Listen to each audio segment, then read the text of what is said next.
নমস্কার and I welcome to national affairs. আমি উৎপল। আজকে তোমাদের সামনে খুবই ইম্পর্ট্যান্ট একটা টপিক, যে টপিকটাতে যাওয়ার আগে তোমাদের কাছে জিজ্ঞেস করবো একটা কোশ্চেনটা হলো, who is the winner of 86th Tata masters chess championship 2024। তো অপশানগুলো দেখে তোমরা কমেন্ট সেকশনে উত্তরটা করো। যার উত্তর সঠিক হবে তাকে দিয়ে দেবো একটা হার্ট রিঅ্যাক্ট, এবং তার সঙ্গে সঙ্গে তোমরা কি বুঝে যাবে যে এর সঠিক উত্তর কোনটা, এবং এর উত্তরটা আমি চেষ্টা করবো ভিডিও শেষে দিয়ে দেওয়ার। তো তোমাদের কাছে ছোট্ট একটা রিকোয়েস্ট করি, সেটা হলো তোমরা 99% লোক কিন্তু সাবস্ক্রাইব না করেই চ্যানেলটা দেখছো, কাইন্ডলি তোমরা একটু সাবস্ক্রাইব করে নিও। তো আজকে আমাদের যে টপিক, সে টপিকটা হলো ভারতবর্ষের ইন্টারিম বাজেট এই জন্যই বলা হয় এটাকে, কারণ সামনেই লোকসভা ইলেকশনের আগে কিন্তু ইন্টারিম বাজেটটাকেই পেশ করা হয়, এবং লোকসভার পরে এই ফুল বাজেটটা পেশ করা হবে। এই বাজেটে নতুন কোনো কিছুই ঘোষণা করা হয় না।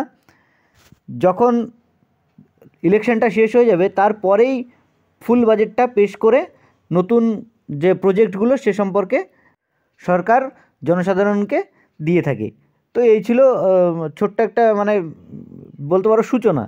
এবার আমরা যে টপিকটা নিয়ে আলোচনা করব এই বাজেটের মধ্যে, সেটা হলো ভারতবর্ষ কোন দেশ কত টাকা দিল।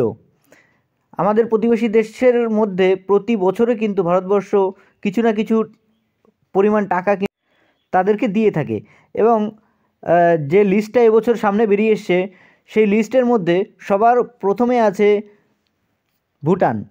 ভুটানকে দেওয়া হয়েছে এবছর 2024-25 সাল অনুযায়ী 2069 কোটি টাকা, এবং সেকেন্ড পজিশানে আছে নেপাল, 700 কোটি টাকা দেওয়া হয়েছে, এবং মালদ্বীপ, যাদের সাথে খুব পরিমাণে ঝগড়া চলছে বর্তমানে, তাদেরকে দেওয়া হয়েছে কিন্তু 600 কোটি টাকা।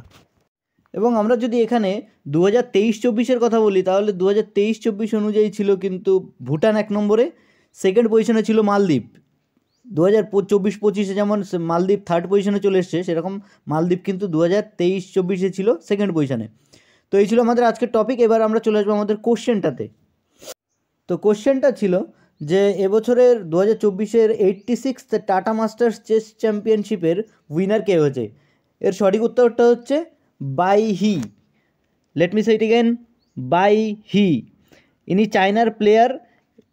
1938 সাল থেকে এই টাটা মাস্টার্স চ্যাম্পিয়নশিপটাকে কিন্তু খেলা হয়, এবং এবছর হোস্ট ছিল নেদারল্যান্ড, এবং টাটা যে মাস্টার্স যে চ্যাম্পিয়নশিপ, এটাকে কিন্তু চেসের উইম্বলডনও বলা হয়ে থাকে। তো এই ছিল আজকে আমাদের টপিক। আশা করছি তোমাদের বুঝতে কোনো অসুবিধা হয়নি। তো সামনে কোনো একটা ইম্পর্টেন্ট টপিক নিয়ে এসে আমি আবার হাজির হবো। সো ততক্ষণ পর্যন্ত বাই।